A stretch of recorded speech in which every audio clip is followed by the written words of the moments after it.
Здравствуйте! Вы смотрите новости на телеканале Тува-24 в студии Чинчи Кашпукол. И сегодня в выпуске. В республике продолжается кампания по вакцинации и ревакцинации населения от COVID-19. Традиции и обычаи тувинского народа всегда привлекают туристов. Кто на этот раз посетил Туву в преддверии праздника? Работники библиотеки села Цели Байтайгинского района провели для школьников интеллектуально-игровые конкурсы, приуроченные к Шага. А теперь об этом и не только, более подробно. В целях безопасности дорожного движения в период празднования Шага 21 февраля с 7 утра до 16 часов будут перекрыты улицы Ленина от пересечения улицы Тувинских добровольцев до пересечения с улицей Гагарина. По улице Чульду от пересечения улицы Ленина до пересечения с улицей Щетинкина-Кравченко. Временно ограничит движение транспортных средств на автостоянке Национального театра со стороны улицы Кочетова. Перекроют также движение автомобилей 21 февраля по улице Щетинкина-Кравченко от пересечения улицы Интернациональная. Эта неделя для жителей Тувы будет насыщенной. 21 февраля отметят праздник Шага, а потом и День защитника Отечества. А с 20 по 26 жителей ждет долгожданная Масленица. В целях обеспечения правопорядка и безопасности жизни, здоровья и имущественных прав горожан при проведении праздничных мероприятий в Кызыле 21, 23 и 24 февраля устанавливается запрет на розничную продажу алкогольной продукции. Запрет на продажу алкоголя распространяется на все торговые точки города, исключая предприятия общественного питания. При этом руководителям общепита в дни праздника рекомендуется снять с реализации алкогольную продукцию, пиво и напитки, изготовляемые на его основе. В период данных праздничных мероприятий совместно с сотрудниками полиции, мэрии города будут проводиться рейды мероприятия по соблюдению данного постановления. В случае выявления нарушения будет привлечено физическое лицо к административной ответственности по 14.2 Кодекса об административном правонарушении, согласно которому видом наказания будет штраф от 1500 до 2000 рублей, а в отношении физических лиц от 30 тысяч до 40 тысяч рублей, а в отношении юридических лиц там 100 тысяч и до 300 тысяч рублей. В республике продолжается кампания по вакцинации и ревакцинации населения от COVID-19, а также проводится профилактика от гриппа и ОРВИ. В выходные в региональном правительстве состоялось аппаратное совещание. Как отметила главный санитарный врач Тувы Людмила Салчак, количество заболевших коронавирусом на этой неделе не такое критичное, как предыдущую. Мероприятия пройдут в очном формате. Так как в республике не замечается критичного роста заболеваемости коронавирусной инфекцией, введение жестких ограничений пока не планируется. Показатели заболеваемости ниже пороговых значений, но тем не менее отмечается небольшой рост. Темп прироста суммарной заболеваемости ОРВИ и гриппом составляет 12,3% по сравнению с предыдущей неделей. И по городу Кызылу темп прироста составляет 23,8%. Отмечается снижение заболеваемости гриппом А/H1N1, грипп Б наблюдается увеличение доли. Грипп Б отличается тем, что имеет затяжной характер и, возможно, различные осложнения. В дни празднования Шага в буддийских храмах по традиции будет многолюдно. В адрес религиозных организаций направлены письма о необходимости принятия дополнительных санитарно-противоэпидемиологических мер. Нужно соблюдать дистанцию и надевать маски. По новой коронавирусной инфекции на территории республики у нас отмечается в целом коэффициент распространения РТ равен 0,9, свободный коечный фонд 30%. Темп прироста за сутки у нас снижение отмечается на 3,8%. При проведении различных массовых мероприятий мы руководствуемся постановлением главного государственного санитарного врача Российской Федерации. Все показатели на сегодняшний день позволяют. Также главный санитарный врач Тувы отметила, что нужно быть предельно внимательным и соблюдать все меры профилактики в местах массового скопления людей. В особенности следует избегать тесных контактов с людьми, которые имеют респираторные симптомы. По всей республике проходят мероприятия ко дню празднования Шага. И всем нужно помнить, что при несоблюдении требований Роспотребнадзора можно подхватить опасную инфекцию. При анализе эпидситуации на территории республики по заболеваемости гриппом, ОРВИ и новой коронавирусной инфекцией у нас нет на сегодняшний день оснований требовать о переходе на онлайн-трансляцию Шага Поэтому только остается контроль и ответственность самих руководителей, которые сегодня обеспечивают отдых граждан. Уважаемые руководители, контроль с вашей стороны в обязательном порядке он должен быть очень жестким. Должна быть обеспечена готовность помещений для проведения различных мероприятий, посвященных празднованию Шага. Чтобы долгожданный праздник не был омрачен, важно позаботиться о себе и родных. Глава региона призвал жителей к обязательному соблюдению масочного режима и при малейших симптомах болезни сразу же обращаться за медпомощью. Инна Клоян, Белекоржик, телеканал ТУВА-24. В Туву в дни празднования буддийского Нового года приезжает немало гостей. Есть среди них и наши коллеги, работники федеральных средств массовой информации. Сегодня наш корреспондент встретился со съемочной группой телеканала «Диалоги о рыбалке». Съемочная группа телеканала в Туву приезжает в третий раз. В 2021 году поднимались к староверам до верховья Кызылхема, были на Большом Енисее. В прошлом году снимали на Уж-Бельдыре горячие источники и, конечно, рыбалку. В Туве великолепная рыбалка, пожалуй, один из немногих регионов, который, может быть, благодаря своей труднодоступности все-таки сохранил уникальную природу нетронутую. Здесь, конечно, кругом заповедник, и за любой поворот повернешь, картинка всегда меняется, другая. В этот раз приехало 7 человек, съемочная группа и друзья журналистов. Тува нравится прежде всего своими людьми, говорят гости. Этот приезд особенный, канун Шага. Буддийский Новый год группа будет встречать в Торахеме. Я от лица всего телеканала и всего рыболовного сообщества, который телеканал объединяет, всех рыбаков, поздравляю жителей Тувы с этим прекрасным праздником, добрым, семейным, таким традиционным Шага. И желаю им всего самого хорошего, здоровья прежде всего, долгих лет, мира нам всем, ну и чтобы сопутствовала удача.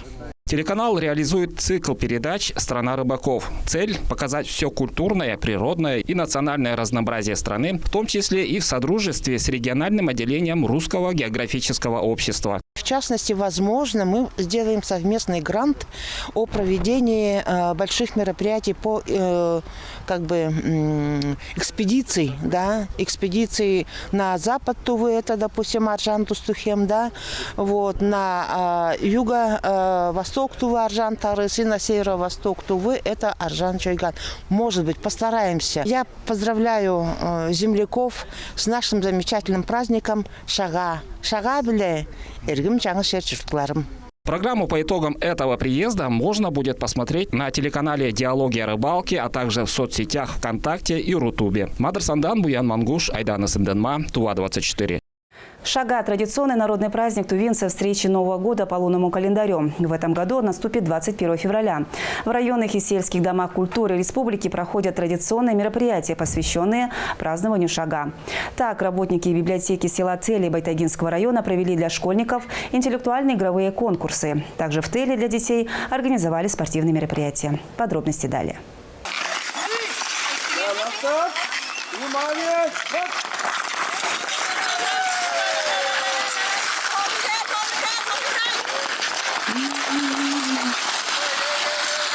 Шорт-трек пока еще экзотика для Тувы. Байтайга – это единственный район в республике, где проходят занятия по этому виду спорта среди детей. Последние 3 года в административном центре района, селе Тели, благодаря усилиям сотрудников местного дома творчества школьников, значительно вырос интерес к этому виду спорта и проходят соревнования на звание самого быстрого. Уже 3-й год проводим это переходящий кубок.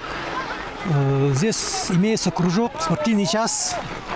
Мы проводим не только соревнования по шорт-треку, а мини-футбол и настольный теннис, и хоккей с мячом тоже проводим. Соревнования приурочили к предстоящему празднику Шага, а также 30-летнему юбилею Телинского дома творчества школьников. Всего на дистанцию вышли 16 юных спортсменов. По правилам соревнований главное – пройти дистанцию без нарушений, без толчков и держаться ближе к центру. Шорт-трек отличается от конькобежного спорта. Основная задача – на полной скорости удержаться на повороте. Я стала с 4 лет, и мне очень нравится стоять на коньках, и я как бы спортсменка. Ну да, над скоростью надо поработать немножко. Всем победителям и призерам были вручены заслуженные награды, кубки, изготовленные из агальматолита, медали и грамоты. Участники получили массу положительных эмоций, заряд бодрости и оптимизма.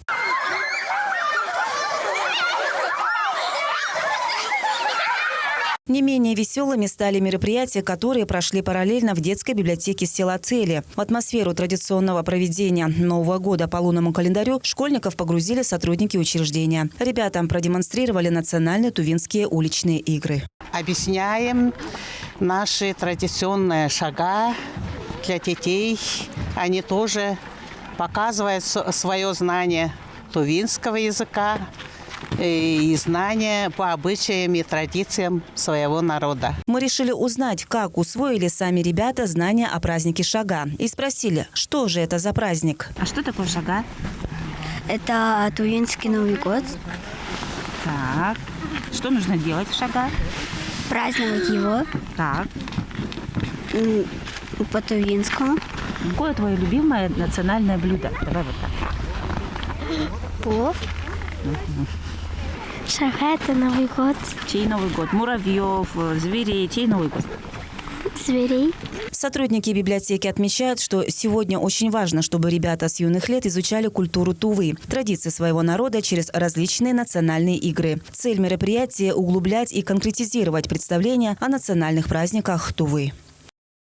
Накануне Шага глава Тувы Владислав Хавылых поздравил всех жителей республики с Новым годом по лунному календарю.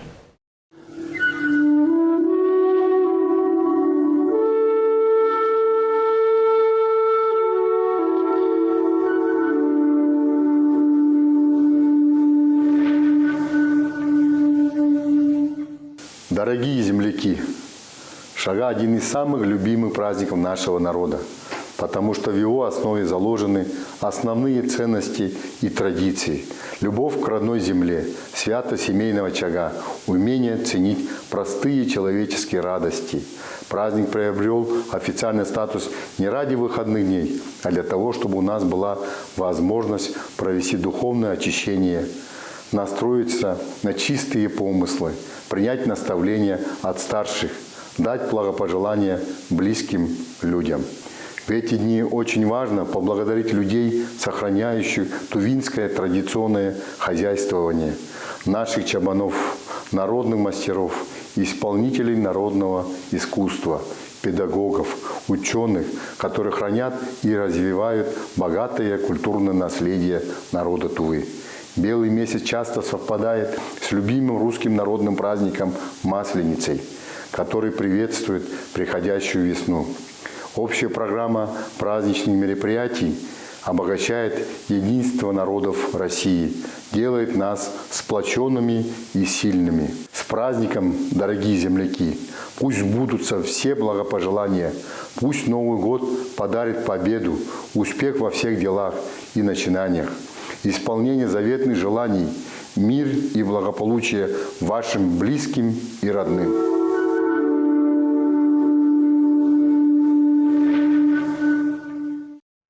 Сотрудники агентства по делам молодежи провели заседание расширенной коллегии, подвели итоги ведомства за прошлый год.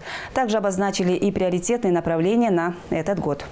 В стенах Дворца молодежи собрались специалисты всех кажунов республики по молодежной политике и сотрудники учебных заведений. Темы докладов были разные – от итогов до планов деятельности ведомства. Одно из достижений агентства по делам молодежи является то, что регион стал обладателем федеральной субсидии в рамках всероссийского конкурса молодежных проектов в размере 64 миллионов рублей. Данные средства они будут направлены на инфраструктурный блок в том числе, то есть будут направлены на создание центров молодежных инициатив на территории Барунхимского и Пихемского кажунов.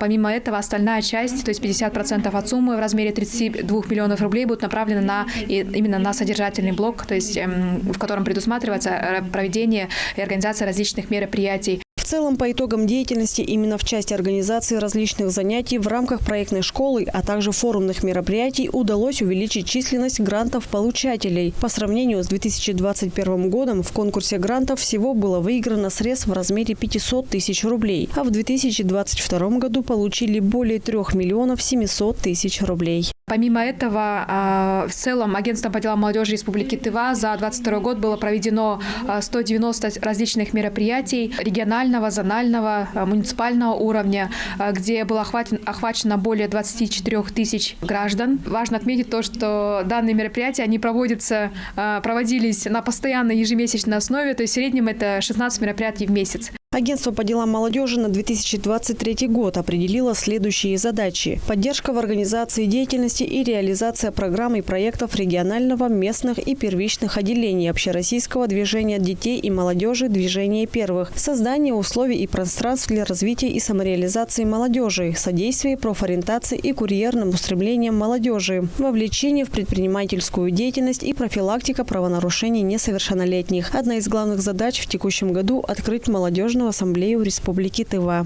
У нас, получается, регион многонациональный, да и страна в целом, поэтому мы должны быть более терпимыми и более знать культуру друг друга. И данная ассамблея будет работать в этом направлении. Она будет именно сплачивать молодежь, раскрывать ее, показывать, какая у нас культура богатая в стране. И также мы давно хотели, чтобы ребята из других диаспор тоже принимали участие в наших мероприятиях. Федеральное агентство по делам молодежи отметило Республику Тыву как прорывной регион. Именно в сфере молодежной политики Тува вошла в топ-10 регионов, которым удалось достичь значительных результатов за короткий промежуток времени. Инна Клоян, Владимир Сюртук, Айдана Сенденма, телеканал Тува-24. В Туве успешно идет работа по профилактике повторных правонарушений с детьми, стоящими на учете. В школах республики организованы различные досуговые центры, в которых дети закреплены в кружках и внеурочных часах. Комплексную профилактическую работу рассмотрим на примере школы номер 1 поселка Кахи в следующем сюжете. Был у майора Киева товарищ майор Петров. Дружили еще с гражданцами, артиллеристами. Ученики старших классов готовятся к спектаклю «Сын артиллериста» по стихотворению Константина Симонова. В программе дополнительного образования после основных уроков ученики, состоящие на учете, занимаются в кружках и секциях совместно с ребятами из других классов. Таким образом, принцип отчужденности здесь полностью лишается смысла, поскольку профилактика правонарушений – это работа общая, командная, считают преподаватели. На внутришкольном контроле у нас состоят, которые за мелкие там проступки, которые пропускают совместические занятия. Такие. А в подразделении по делам несовершеннолетних у нас к концу года не было состоящих, а в январе поставлено 2 за бродяжничество. Профилактическая работа с подучетными детьми заключается в комплексном сопровождении и в среднем занимает полгода. Если на имя инспектора поступает письмо с ходатайством от классного руководителя, ученик снимается с учета. Главное – занять детей самообразованием и минимизировать вероятность отрицательного влияния социума на школьников со всеми вытекающими. В этом весомую роль играет и актив школы. Для детей, которые стоят на учете, то есть мы их стараем больше всего вовлекать во все кружки, во все мероприятия, чтобы не обделять их, чтобы они тоже везде участвовали. В общем, стараемся максимально уделять им такое же количество внимания, как и детям, которые не состоят на учете.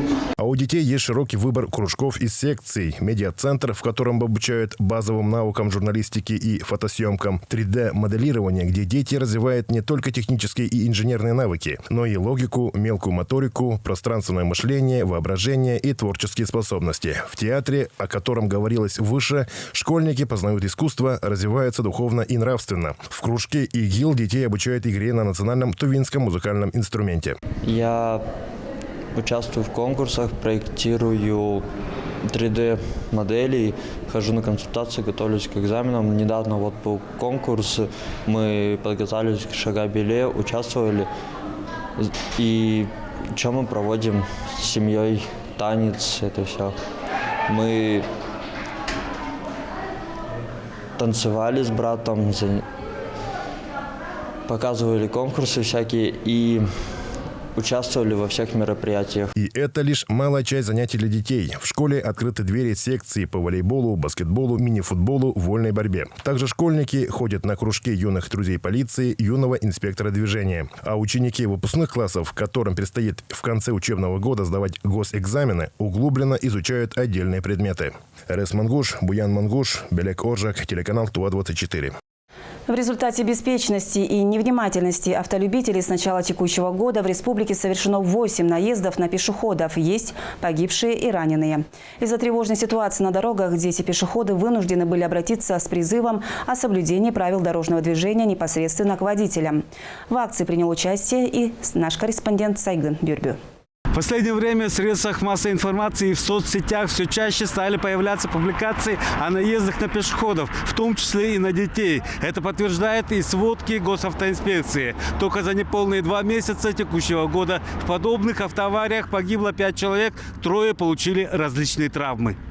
Последний факт наезда произошел утром в пятницу, когда 59-летняя женщина за рулем «Тойоты» двигалась по улице Магистральная. Водитель допустила наезд на подростка, который переходил дорогу по пешеходному переходу. В результате происшествия несовершеннолетний пешеход доставлен в республиканскую больницу номер 1 города Кызылы. Как выяснилось, подросток направлялся на остановку, чтобы уехать на учебу.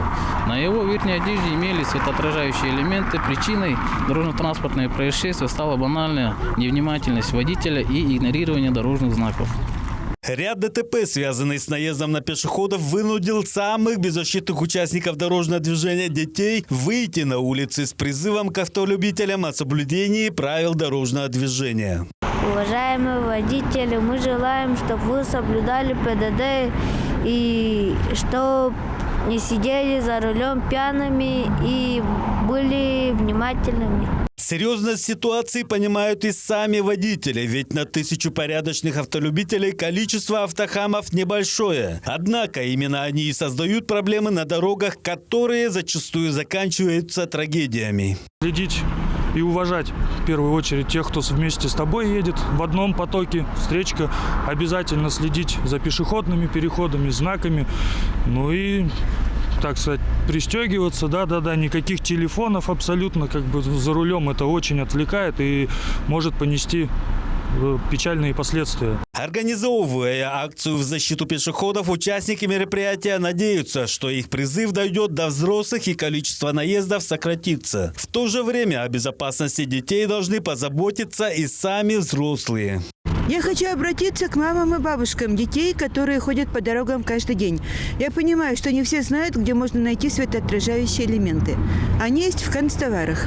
Покупаете, прицепляете на себя, на сумки, на детей, на что угодно. Лишь бы лишний раз обратить, чтобы отображалось и вас бы заметили на темных перекрестках. Водителям не стоит забывать о безопасности детей-пассажиров, которые попадают в автоаварии и вне автомашины. Так, в Крыму автомашина сбила ребенка, выбежавшего на дорогу, пока мать садилась за руль и была отвлечена. Ни на минуту не выпускайте из зоны внимания своих детей. Халатное поведение участников дорожного движения недопустимо на дороге. Водителям просто необходимо строго соблюдать ПДД, а пешеходам быть предельно внимательными при переходе дороги. Сайгын Бюрбю, Владимир Сюртук, Коржак, Тува-24. Национальный парк столицы Тувы преобразился. Впервые он работает для жителей Тувы в зимний период времени. Работники парка организовали еще один приятный сюрприз для жителей и гостей Тувы к празднованию Шага. Какой, расскажет Алдын Казбуян. Ей слово. История жителя из Амурской области, деда Валерия Мельникова, дошла и до Тувы. 9 лет одинокий и глухой дедушка выходил на лед реки Хомутинки и снегом рисовал открытки к Новому году. Ведь встречать Новый год ему было не с кем, да и поздравить тоже. Необычную открытку заметили не сразу, но дед Валерий не сдавался и рисовал каждый год. Спустя только 5 лет творчества деда Валерия Мельникова заметила маленькая девочка и поделилась фото в социальных сетях.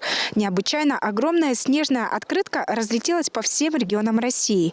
А после того, как узнавали о самом авторе, то к нему стали приходить миллионы писем с поздравлениями. К сожалению, в 2020 году Валерия Мельникова не стало, а вот его открытки продолжают жить. Коллектив Национального парка культуры и отдыха республики не стал отставать от других регионов, которые продолжили деда Валерия Мельникова и приняли эстафету добра. Снежная открытка теперь есть и в Туве. Я вдохновился историей Валерия Мельникова и решил со своими коллегами и друзьями организовать данную акцию добра. Уверен, что в каждом годом участников будет больше, и это станет доброй традицией. Пользуясь случаем, хочу поздравить жителей нашей республики от имени Национального парка с наступающим Шага. Размер снежной открытки, посвященной празднованию Шага, составляет 120 квадратных метров. Всего было задействовано 7 человек. На работу ушло 4 часа.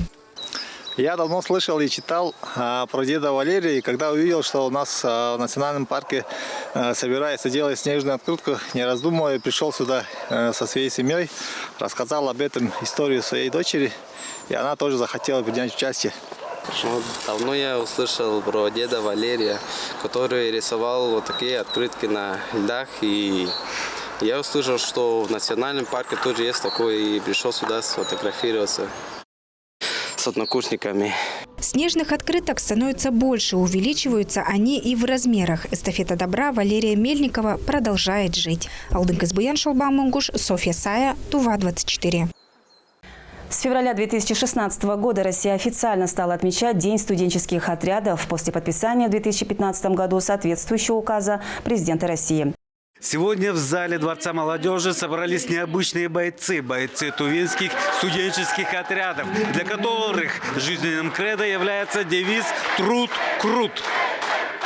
Итоговый слет студотряда Тувы провели в необычном формате. Трудовая молодежь организовала своеобразный голубой огонек, где каждый отряд выступал со своим концертным номером либо флешмобом.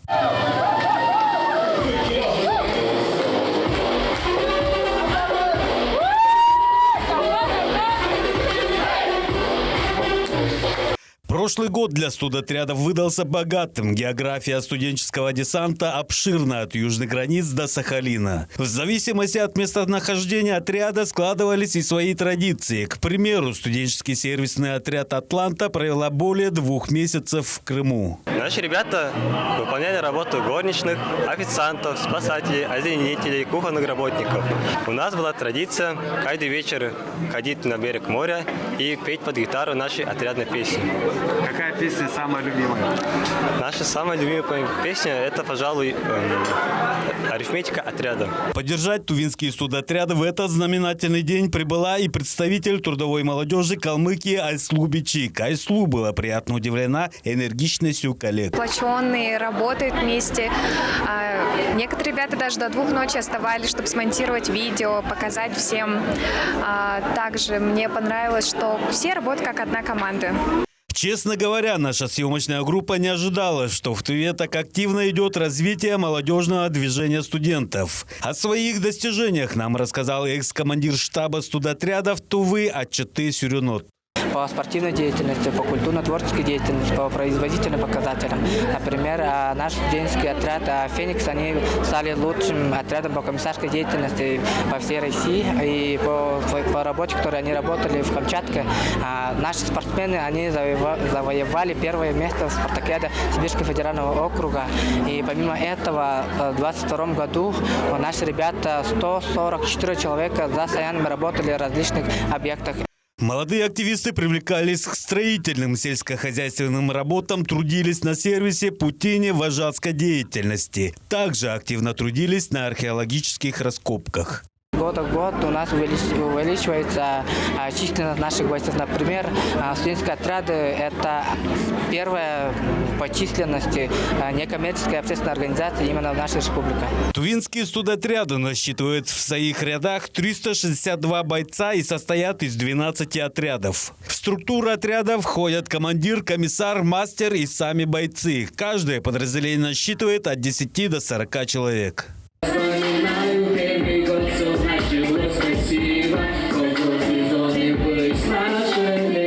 Отрадно, что, как и раньше, труд и отдых плечом к плечу с товарищами позволяет почувствовать себя сопричастным к великим свершениям. А самое главное, что возрождение этого яркого общественного движения – большой шаг на пути к достижению общественно-государственной задачи по социализации современного поколения. Бойцы студенческих отрядов прекрасно знают поговорку «Делу время, потехе час». Следующим масштабным мероприятием станет спартакиада. Победители, которые в сентябре примут участие в спартакиаде, уже студотрядов Сибирского федерального округа. Сайгын Бирбё, Буян Оюн, Белек Оржак, Тува-24. В канун празднования Шага шаманское общество Тоскарак проведет особый обряд очищения для тех, кто не сможет по каким-либо причинам побывать на обряде Сангсалыр у шаманского ова. Обряд проводится на пожертвование. Шаманка Чайлгасат напоминает, что нужна только вера в силу природы и духов Тувы. Для обряда очищения бубном здесь не требуется приносить никаких продуктов для жертвенного огня и не нужны чалама. Все необходимые для обряда и раздачи населению Кежикхава приготовлено самим обществом Тоскарак. Уходящий год был очень тяжелым. Были болезни, коронавирус, а также СВО.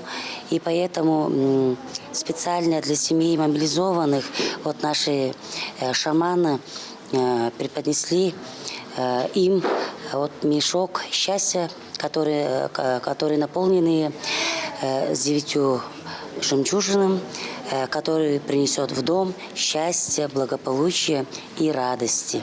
Для членов семей, чьи мужчины сегодня защищают границы, на СВО приготовлены шаманские флажки «Хей-ат». Родным нужно только вписать имена. Обряд очищения необходимо делать каждый год. Проведенный обряд уменьшает негативное влияние внешних сил и, как верят шаманы, позволяет все невзгоды оставить позади в прошлом. Сегодня здесь для народа всем желающим провели обряд поднятия высокого духа для наших участников специальной военной операции. Это очень хороший обряд, и я рада и благодарна нашим шаманам. Сегодня мы сюда с мужем пришли очищаться. Все-таки конец года и начало года. Чтобы прошлый год не негативы, болезни, чтобы от нас ушли. Новый год, чтобы на нашей семье было благополучно. И болезней, это все не было. Жертвенный костер Сан-Салыр будет зажжен 21 февраля в 7 утра на Вавилинском затоне Уова, который был сооружен и освящен в ноябре прошлого года для участников СВО. Алдын Казбуян, Шалбам Мунгуш, Тува-24. Это были все новости к данному часу. Я с вами прощаюсь. До скорых встреч.